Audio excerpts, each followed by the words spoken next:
안녕하세요. 30대 중반의 결혼 3년차 주부입니다. 지금 밥 먹고 계신 분들, 혹시 야식 먹다 사연 듣고 계신 분들은 잠시 먹던 걸 멈추고 들어봐 주세요. 정말 상상 이상의 일들이 지금부터 소개됩니다. 저희 부부는 얼마 전까지만 해도 결혼하고 3년 가까이 주말 부부로 지내고 있었습니다. 남편은 서울시댁에서, 그리고 저는 직장 때문에 평택에서 자취를 하면서 일을 했고, 금요일 퇴근을 하고 나면 무리 없이 KTX를 타고 시댁으로 가서 주말을 보내다 오는 삶을 반복했어요. 더 먼 지방과 서울에서 왔다 갔다 하시는 커플들에 비하면 멀다고 할 수 있는 거리도 아니지만, 저희는 사실 이보다 더 먼 거리에서 장거리 연애도 무려 6년을 했던 커플이었습니다. 더 자세히 적으면 너무 티가 날 것 같은데, 둘 다 고향 가는 달은 타 지역에서 대학을 나왔고 그 지역에서 자취를 하는 도중 연애를 하게 되었는데, 졸업과 동시에 각자 고향으로 돌아가게 되면서 자연스럽게 얼굴 보기가 힘들어졌었죠. 하지만 딱히 달라진 건 없었습니다. 남편이 군대 가 있는 동안에도 저는 그걸 다 인내심 갖고 기다려줬었고, 그 비슷한 시기에 저도 캐나다를 워킹 홀리데이를 다녀오면서 각자 그리워만 할 시간을 어떻게든 더 보람차고 서로 신경을 쓰지 않은 채 잘 보낼 수 있을지에 대해 고민하며 썼거든요. 각자가 서로에게 목숨 걸 만큼 그리워만 하거나 애달파하는 것도 아니었고, 각자의 일과 주어진 역할을 충분히 존중하면서 자신의 꿈도 키웠고 해야 할 일도 씩씩하게 해내며 사귀었던 것이라 서로 정신적으로 힘이 들어가 지쳐 할 일도 없었고, 오히려 옆에서 든든하게 응원해주는 서로의 마음을 누구보다 잘 헤아리며 늘 고마워하고 또 용기를 얻었던 것 같습니다. 적어도 저는 말입니다. 그렇게 연애 때부터 6년을 서울과 전라남도로 왔다 갔다 하면서 시간이 될 때 주말이 되면 중간 지점에서 만난다거나 가끔 남편이 저희 집으로 와서 잠까지 자면서 놀다가 가곤 했어요. 당연히 저희 부모님도 저희 두 사람을 결혼하기 전부터 잘 알고 계셨고, 집에서 재우기까지 하며 남편과는 더 각별하게 지내셨답니다. 올 때마다 선물을 바리바리 사서 가져오는 남편의 태도가 마음에 드셨는지 젊은 사람이 싹싹하고 예의 바르다며 부모님께서도 남편 오면 늘 진수성찬을 차려놓고 밥을 먹이셨고, 별로 구경할 것도 없는 동네인데 어떻게든 놀러온 기분 내주고 싶다며 굳이 저희 데이트에 껴서는 옆 동네에 있는 목포나 순천에도 데려가시고, 지리산 등반도 억지로 데려가 다 같이 등산도 하고, 참 우리 집에 없는 아들을 대하듯 잘 지내셨죠. 그 모습이 제 눈엔 더없이 좋아 보였고, 또 덕분에 지금의 남편과는 장현슬의 결혼을 늘 꿈꾸고 생각하며 살았던 것 같습니다. 고작 20대 중반이었던 때였을 때부터 말입니다. 취업 준비가 힘들었지만 남편도 어찌저찌 서울에 있는 한 회사에 취업을 했고, 늘 도시권에서 살고 싶었던 저는 서울까진 못 되었지만 평택에서 취업을 하게 되면서 좀 더 서울로 왔다 갔다 하기가 수월해졌었죠. 연애 때는 거의 매주 금요일이 되면 시간이 되는 사람이 먼저 서로에게 찾아가 주말을 보내다 왔고, 저도 자연스레 숙박비를 아끼면서 동시에 남편의 부모님이 늘 반겨주시니까, 늘 예뻐해주시니까 정말 부담 없이 시댁을 왔다리 갔다 했어요. 그러다가 그냥 이대로 물 흐르듯이 네가 떠나버리면 나한테 남는 거 뭐냐면서 남편이 결혼을 하고 싶다고 했어요. 평생 이렇게 저만 기다리면서 주말이건 1년에 한 번이건 내가 와이프라고 부를 수 있는 유일한 사람이 되어달라며 프로포즈를 하는데, 감동을 받았기보다는 그저 고마웠습니다. 사실 결혼 얘기가 너무 안 나와서 30이 되었는데도 나는 여전히 남자친구랑 장거리 연애만 하며 살고 있다며 슬슬 자책하고 막 초라해하려고 하던 중이었거든요. 그냥 딱 적당히 혼자 살면서 싱글의 재미도 가져보다 오랜 연애를 항상 때워 결혼까지 하기에 알맞은 시기에 저희 두 사람은 결혼을 한 것 같았어요. 결혼을 하고 나서도 칙만 올리고 혼인신고만 했을 뿐 서로를 얽매려고 하거나 맞춰줄 것도 없이 각자 살던 곳에서 열심히 일하고 퇴근하면 또 자유롭게 회식을 하던, 놀다 늦게 들어오건 아무런 터치를 하지 않았고, 주말이면 각자 부부처럼 함께 자고 밥 먹고 밀린 데이트를 하면서 보내는 담백한 관계를 이어갔습니다. 오래 만났기에 연애 초반처럼 불타는 사랑은 없었지만 꽤나 안정적이고 마음이 그 어느 때보다 편안했어요. 그런데 매주 가던 시댁, 그리고 남편의 방, 이게 딱 2달 전부터 정말 낯설어지기 시작했어요. 이유는 정말 모르겠고 그냥 다 모든 게 더 이상 지난 9년의 시간들과는 달랐달까요? 가장 먼저 늘 남편은 적어도 주말을 앞뒀거나 그 한 주가 시작되는 때 바쁘면 바쁘다고 일정이 있으면 일정이 생겼다고 저한테 알려주는 사람이었습니다. 그래야 제가 시간 여유를 두고서 서울을 가거나 저도 좀 평택집에서 쉬면서 주말을 보낼 수 있기도 했으니까요.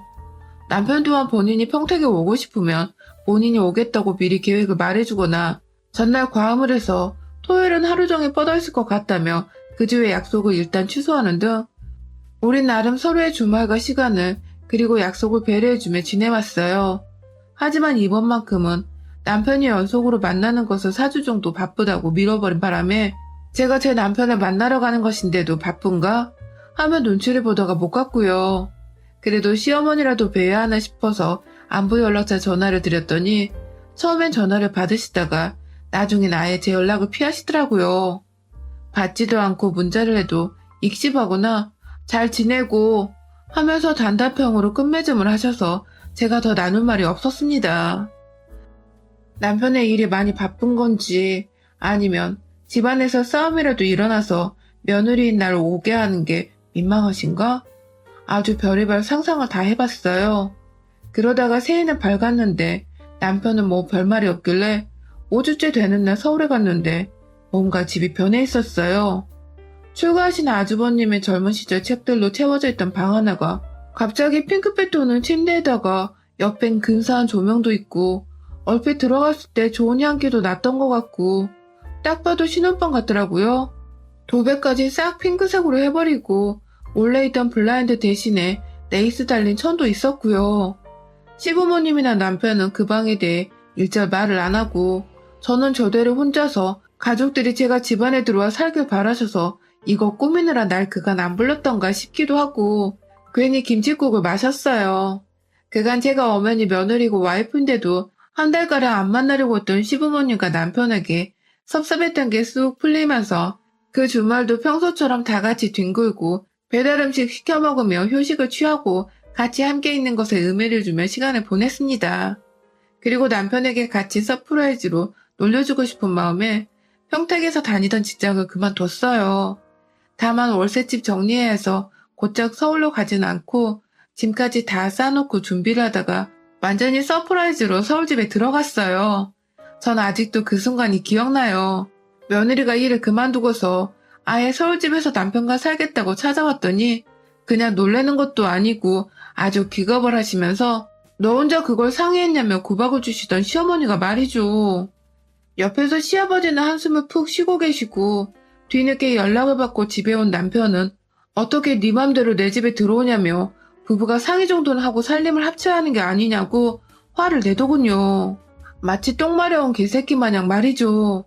황당했습니다. 그냥 얼떨떨하고 수치스럽습니다. 남편 말대로 저희는 부부인데 그냥 사실혼도 아니고 동거도 아니고 엄연히 혼인신고까지 되어 있는 3년차 부부인데 남편 옆에 살고 싶어서 일 그만두고 살림 합쳐보려고 온 와이프한테 이게 화까지 낼 일이냐고요. 설령 말을 미리 안 해서 섭섭했다 치더라도 자기 옆에 있고 싶어 만난 지 9년 만에 곁에서 살겠다고 찾아온 와이프한테 네 맘대로 그리고 내 집이라면 시부모 앞에서 면박을 주고 창피를 주는 게 맞냐고요. 순간 저도 모르게 서러운 마음이 북받쳐서 제대로 뭔 말도 못하고 울음부터 터뜨렸어요. 주말 부부가 지치기도 했고 나도 내 남편 옆에 살면서 아이도 낳고 미래를 함께 하고 싶어서 내 딸은 기분 좋게 놀래켜주려고 했는데 이 정도로 날 면박 주고 나와 함께 살기 싫어하는 줄 몰랐다고. 그럴 거면 나 붙잡고 혼인신고는 왜 한 거냐며 이게 부부냐고 시부모 앞에서 막 소리를 지르며 말하니 남편은 그제야 알았어. 그냥 짐 정리를 해야 하는데 정신이 없으니까 한 소리야. 하고서는 아직 자기 분이 안 풀렸는지 말없이 방 안으로 들어가 문을 닫아버렸어요. 와이프가 왔는데 여전히 지방이라면 전 들어가지도 못하게 안에서 문을 잠궈버린 것입니다. 그 바람에 저는 남편한테 왔다가 졸지에 손님방인지 우리 신혼방인지 이제는 절대로 감이 안 오는 그 의미심장한 방 안으로 들어갔죠. 그 순간 문을 닫으며 마주친 시부모님의 눈빛들은 마치 그 방만은 제가 들어가서는 안 되는데 하는 불안함과 안타까움이 가득이었으나 전 그냥 무시하고 넘겨버렸습니다. 그리고 그게 결국은 화근이 되어버렸네요. 방 안에 들어가 보니 이건 새 방이 아니었습니다. 분명 누군가 잔 흔적들이 있는 그런. 네일스 커튼은 전에 봤던 가지런하게 창가에 붙어 정리가 되어 있지 않았고 바닥엔 청소를 하다 만 것인지 머리카락이 놓여져 있었어요. 그것도 긴 여자 머리카락 말입니다. 노랗게 염색을 한 것이 제 머리카락은 아니었고 순간 아주버님네가 오셨나 생각했어요. 안 본 사이에 형님께서 머리도 염색하고 머리도 기르셨다고 생각을 한 것이죠. 그렇게 무시를 하고는 잠도 잤고 출근은 더 이상 하지 않았는데 남편 분위기를 보니까 제가 무작정 일을 그만둔 것에 화가 난 것 같아서 제 취업 준비도 바로 했습니다. 요즘 시국에 일자리 구하는 게 정말 힘들었지만 저는 운이 좋게도 경력이 제대로 인정이 되어서 또 전 직장에서 절 잘 봐주신 부장님이 친구분이 운영하시는 작은 사무실에 일자리 추천을 해주셔서 곧장 다음 달부터 출근을 하게 되었죠. 남편은 여전히 말없이 출근하고 퇴근하고서도 제가 있어서 불편하다는 티를 팍팍 내고 그러다 본인도 너무하다 싶었는지 밥 먹을 때에는 한창 잘해주다가 잠자리 들 때면 또 제가 필요하다며 방 안으로 불려들었어요. 그래도 우리가 함께한 시절이 있어서 그런지 남편도 제품에 안겨선 냄새가 좋다느니 흥분되어 죽겠다느니 달콤한 소리를 해대며 제 살에 자기 얼굴을 막 부비적거리곤 했는데 왜인지 남편이 제 눈을 안 마주치는 게 따분하고 또 낯설었습니다. 그래서 제가 남편한테 일자리를 구했고 다음 달부터 곧장 출근을 한다고 말했어요. 그리고 남편은 역시나 제가 상상했던 대로 무척이나 기뻐하면서 잘했다고 절 얼싸 안아줬어요. 정말로 남편이 내가 일을 마음대로 그만둔 것 때문에 화가 났다고 생각을 하게 된 대목이었죠. 혼자 외벌이로 벌기엔 세상이 각박하고 남편 월급도 쥐꼬리만 하니까 그래서 남편이 맞벌이를 필요로 했구나 하면서 저도 괜히 안도의 한숨을 내쉬며 남편과 완전히 화해를 했다 생각을 했죠. 그런데요. 입사를 기다리던 회사에서 시간을 좀 앞당겨 출근을 해달라더군요. 졸지에 준비가 되지 않은 채 출근을 시작했고 시부모님이나 남편이나 출근하는 저를 보며 그래도 둘이서 일하니까 보기 좋다 하면서 출근길 배웅도 해주셔서 저도 기분 좋게 회사를 나갔어요. 다만 제가 정식 출근을 2월부터인지라 1월은 일을 인수인계 받으며 부담없이 퇴근하거나 반나절씩 일하다가 퇴근하는 것이 가능했어요.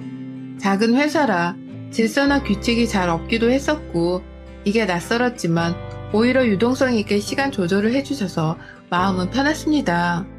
첫째, 둘째 날은 사장님이 같이 밥이나 먹으며 친해지자고 하셔서 몇 안 되는 직원들이 방역 규칙에 맞게 소수로 모여 번갈아 가면서 회식을 했어요. 그러는 바람에 집에다가는 제가 언제 정확히 퇴근을 하는지 지금은 아무 때나 퇴근이 가능한 때라는 자세한 말도 나눌 기회가 잘 없었습니다. 시부모님과 남편은 제가 그냥 일찍 출근하게 된 줄로만 알고 있었죠. 그러다가 셋째 날에 제가 일찍 인수인계를 받고서 별 생각 없이 집으로 곧장 갔습니다. 마음 같아서 서울 구경 좀 하면서 커피 한 잔이라도 테이크아웃하며 시간을 좀 즐겨보고 싶었는데 코로나로 집에 계신 시부모님도 걱정이고 해서 혹시나 하는 마음에 곧장 집에 갔죠. 그런데요, 시댁에 들어가려는데 제 눈에 너무나 익숙한 사람이 보였습니다. 시뻘건 차 안에서 내리던 그 사람은 분명 제 남편이었어요.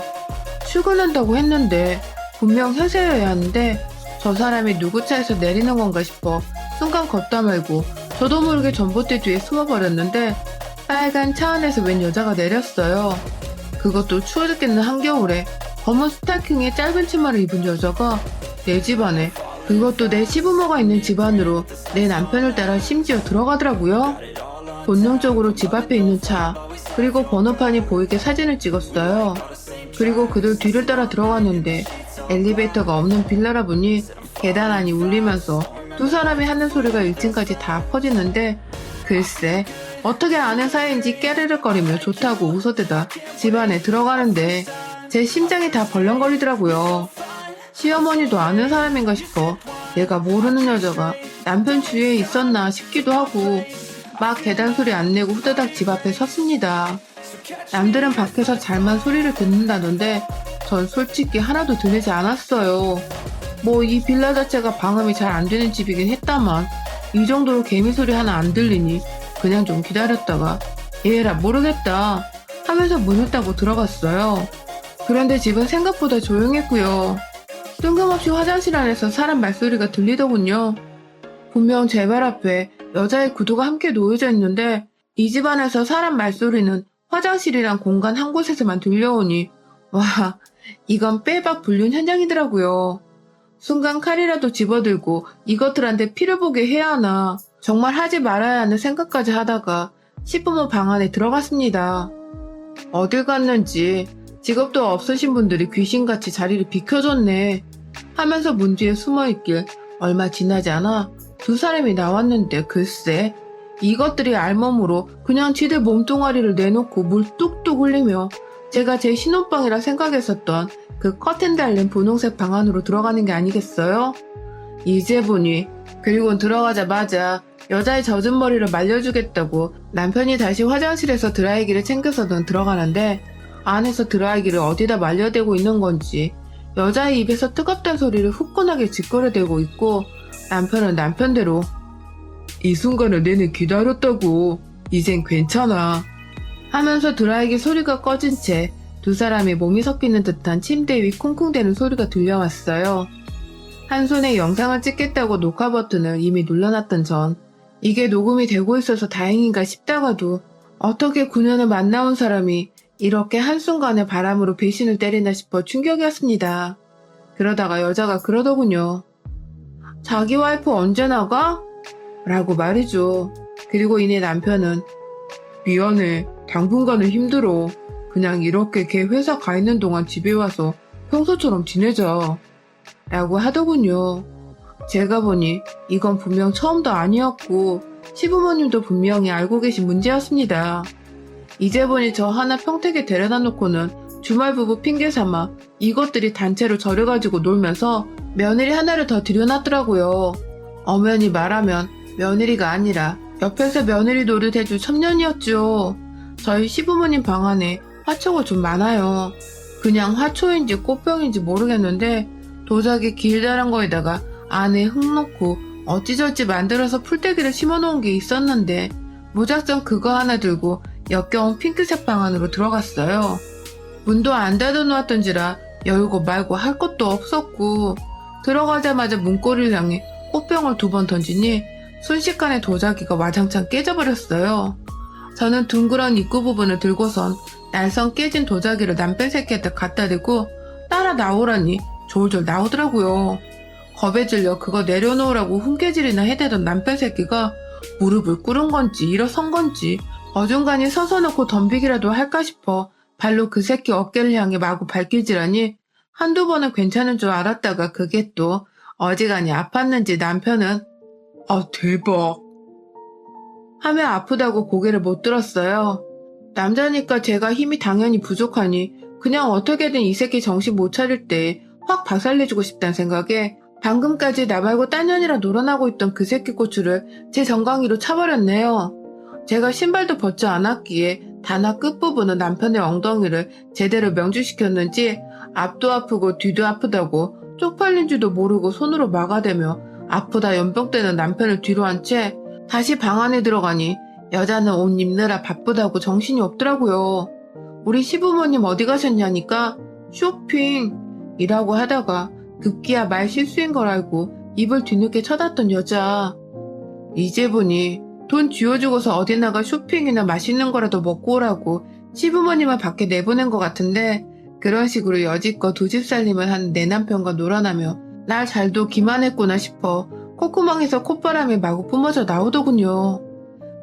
바닥에 떨어져 있던 흙이 뿌리에 굳어져 화분 모양대로 여전히 매달려 있는 그 화초를 쥐어잡고서 흙뿌리 부분을 그냥 대가리를 향해서 마구 내리쳤습니다.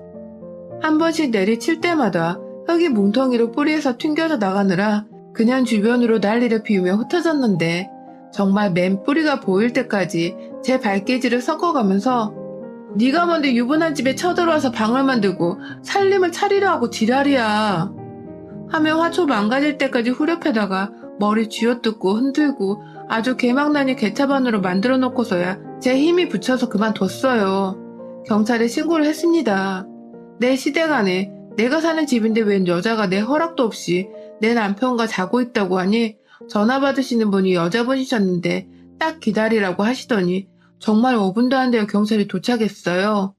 남편은 남편대로 집안일이라고 돌려보내려 안달이고 저는 저대로 불륜 저지른 년놈들인데 잡아가라며 지랄 발광을 하고 있고 여자는 여자대로 제가 옷을 빼내던 바람에 팬티랑 브레이저만 겨우 입은 채로 구석에 찌그러져 있다가 폭행죄로 저를 신고하고 싶은데 그러면 제가 더 쑤시고 다니며 복수할까 불안한지 한숨만 푹 쉬더군요. 결국 경찰분은 상간녀를 일단 집 밖으로 보내주는 것을 마무리 짓고 가셨고요. 저는 저대로 그년이 정신없이 나가느라 놓고 간 가방 안 주민등록증을 꺼내서 거기에 적힌 주소지로 찾아갔습니다. 서대문구 무슨 고등학교 옆에 있는 조그만한 단독주택이길래 그 앞에 서서 고성을 질러대며 바람핀 새끼 안 나오면 들어 눕겠다고 한참 난리를 피우니 그 동네 주민들도 나오고 누가 경찰에 신고를 했는지 또 경찰은 출동을 했고 제 눈은 오로지 그 주택에 향해 있고 결국 그 옆에 세워진 그녀의 빨간 차 위에 올라가 발로 몇 번 뛰면서 밟아버리니 여자가 나오더군요. 부모님과 함께 말이죠. 그리고 저는 그녀의 부모를 보자마자 제가 찍은 영상을 소리 최대로 키워놓곤 사람들한테 보여줬어요. 초반은 다 소리밖에 없지만 막판에 제가 화초 들고 쳐들어가며 그녀 연놈들 알몸 상태로 뒹구는 것도 다 찍었거든요. 그녀 부모는 그만 보여주라고 난리를 피우고 저는 저대로 이게 끝이 아니라 뭐라든 인연이 아는 사람들 주변 사람들한테 내 남편이랑 불륜 저지른 거 다 퍼뜨리고 다닐 거라고 명예훼손 걸면 내 남편과 이혼소송하고 받는 위자료로 다 낼 거니까 얼마든 명예훼손 걸라고 난리를 피웠어요.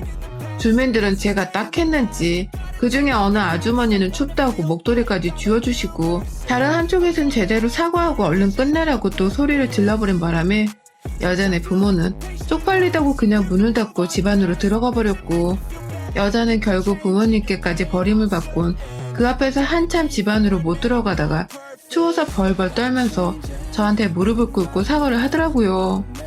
그만 집으로 돌아가 달라고 더 이상 만나지 않겠다나 뭐라나. 그래서 제가 그 꼴 보며 뺨 한 대 때리고는 말했어요.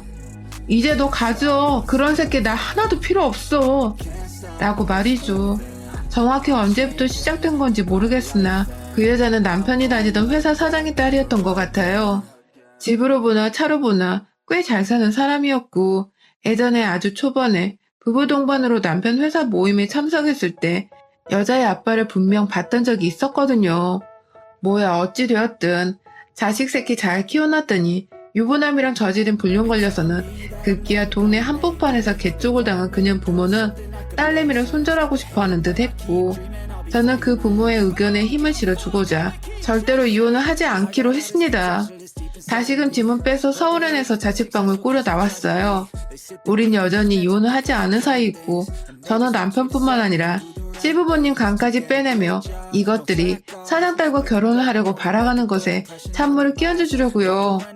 다행히 여자 쪽에선 절대로 이렇게 기울어지는 집에 그것도 이혼 정리도 안 된 놈이라 결혼시키기 싫다면서 급기야 저한테 연락이 와서는 따로 좀 만나자고 5천만 원 든 돈까지 쥐어주고서는 남편 마음 좀 돌려놓으라 부탁을 하더라고요. 물론 저는 그 돈을 당신네 딸로부터 위로금 명목으로 다 챙겼고요. 그로부터 얼마 뒤에 또 소송 안 거는 조건으로 위자료 겸 돈을 또 받았는데 이거 꽤나 수입이 짭짤하네요. 남편 새끼한테 당한 배신감이 너무 크지만 이미 마음 떠난 마당에 정 때문이라고 억지로 살기는 절대로 싫고 그가 혼자 살았던 세월이 더 오래였기 때문에 다시 혼자가 되는 게 그리 어색하지도 않을 것 같고요. 여전히 부모한테서 돈 받아둔 걸로 독립자금에 보탰으면서 남편한테 정신적 피해보상을 청구하기 유효한 시기까지 계속 이러고 살 겁니다. 그러다 남편한테 그리고 남편놈의 불륜을 침묵하고 동조한 시부모한테까지 다 손해배상 청구하고는 위자료 받아내고 깔끔하게 이혼하려고요. 뭐 이래나 저래나 좋은 건 연놈들 안 주고 저 혼자 다 받아 챙기고 얻어갈 생각입니다. 여러분의 생각은 댓글로 남겨주세요. 오늘도 시청해주셔서 정말 감사합니다.